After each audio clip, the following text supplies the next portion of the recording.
Iran के खिलाफ America की नाकाबंदी जारी है। अमेरिका के इस अभियान में अब ब्रिटेन और फ्रांस की एंट्री भी हो चुकी है। फ्रांस का एयरक्राफ्ट कैरियर लाल सागर में निगरानी करेगा तो वही ब्रिटिश डिस्ट्रॉयर हॉर्मूज के करीब पहुंच गया है। अब ईरान ने एक कदम आगे बढ़ाते हुए अमेरिका की मदद करने वाले हर देश को धमकी दी है। ईरान से नेटो को मिल रही ललकार एक महासंग्राम की वजह बन सकती है। इस बीच ईरान ने हॉर्मूज में अपनी पनडुब्बियों को उतार दिया है और दूसरी तरफ अमेरिकी सेना कार्गो शिप और टैंकर के खिलाफ एक्शन लेने की तैयारी कर रही है। 7700 का इस्तेमाल इमरजेंसी लैंडिंग के लिए होता है। ये विमान में किसी बड़ी गड़बड़ी या उड़ान में दिक्कत का संकेत।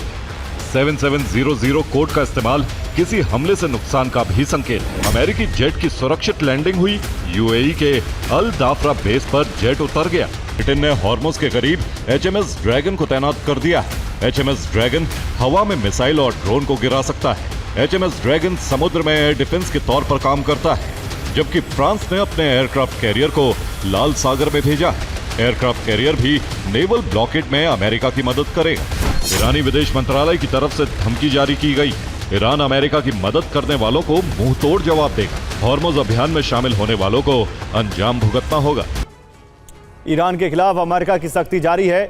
समुद्र में नाकाबंदी को प्रभावी बनाने के लिए अमेरिका की सेना ने अभ्यास शुरू कर दिया है। अमेरिकी नेवी ने MH-60S सी हॉक हेलीकॉप्टर से USS त्रिपोली युद्धपोत पर उतरकर अभ्यास किया। अमेरिकी आर्मी नाकाबंदी के नियम तोड़ने वालों के खिलाफ इसी तरह एक्शन लेगी। नाकाबंदी को नहीं मानने वाले जहाजों पर अमेरिकी नेवी कब्जा कर सकती है। ईरान के करीब समुद्र में सख्त नाकाबंदी है। पूरे इलाके को सील करने के लिए अमेरिका ने 20 से अधिक युद्धपोतों की तैनाती कर दी है। ईरान की तरफ जाने वाला समुद्री रास्ता पूरी तरह से सील है। अमेरिकी नाकाबंदी के असर की वजह से समुद्र में अब सन्नाटा है।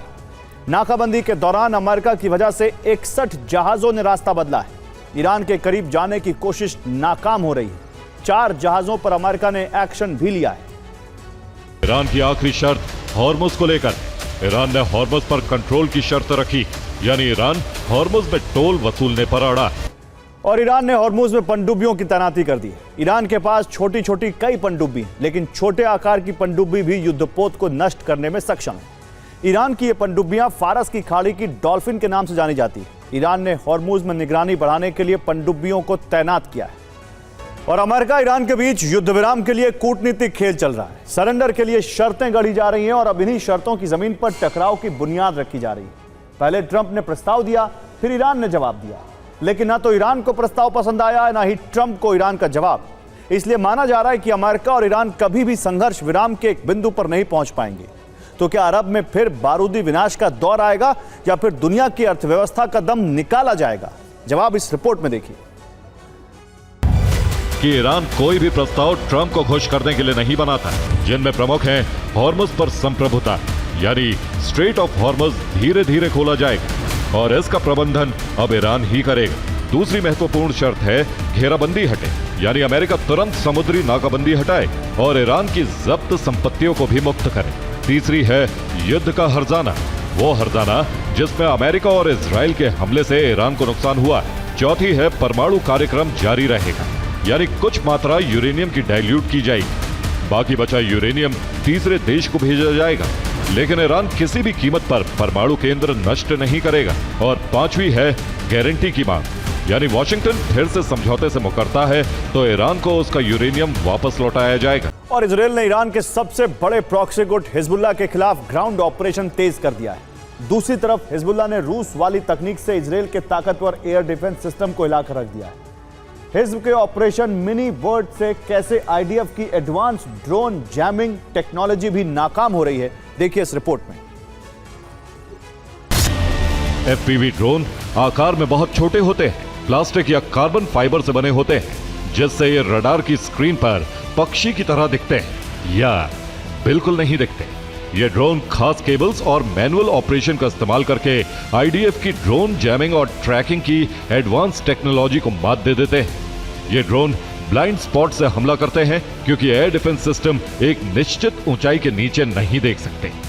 मिसाइल की तुलना में ये FPV ड्रोन बेहद सस्ते होते हैं। कमजोर हुआ ईरान तो खत्म होगा हिजबुल्लाह।